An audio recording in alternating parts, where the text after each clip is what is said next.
Hi, I'm Dr. Jackson Crawford.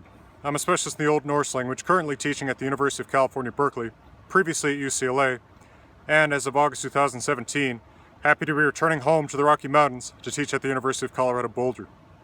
I'm back today answering another Patreon question.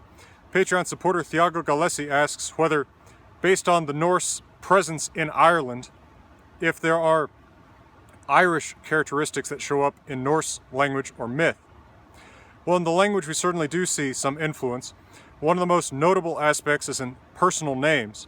For instance, the Old Norse names Njol and Kjartan, which still survive in modern Icelandic as Njáll and Kjartan, which are the names of heroes of the Icelandic sagas Njol Saga and Laxdœla Saga, respectively. There are also a certain amount of borrowings of general vocabulary, although not very much, not much more than you see in English, which has also been in contact with Celtic languages for a long time. One of the most interesting potential linguistic influences from Irish on modern Icelandic anyway is the interesting progressive structure of the Icelandic verb.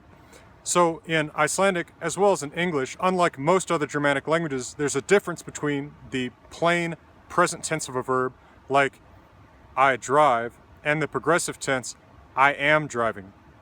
Icelandic forms this by saying literally what looks like I am at to do, which is very similar to the system in Irish. So for instance, in Icelandic I can say ég keyri, I drive a vehicle, but also ég at keyra, I am to drive, I am at to drive. And this is sort of similar to the way this can be expressed in Irish. On the myth side, one myth that has been postulated to have Irish origins or influence is the poem Ríkisþula. Ríkisþula is an Eddic poem.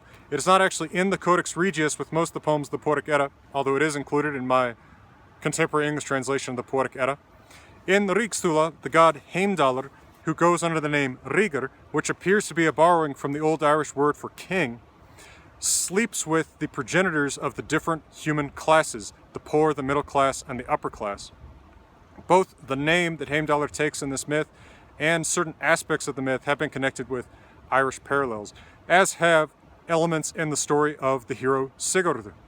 Sigurd, when he kills the dragon Fofnir, touches the cooking heart of the dragon and then puts it in his mouth and can understand birds, and this is somewhat similar to an Irish story involving a hero who touches a cooking salmon, I believe, and this gives him a similar ability. So, in short, yes, there is influence from Irish on Old Norse as well as on modern Icelandic, and this is about what you'd expect from such heavy contact as there was in the Viking Age and later on. From the wilderness of the American West, I'm wishing you all the best and thanking you for your interest and questions.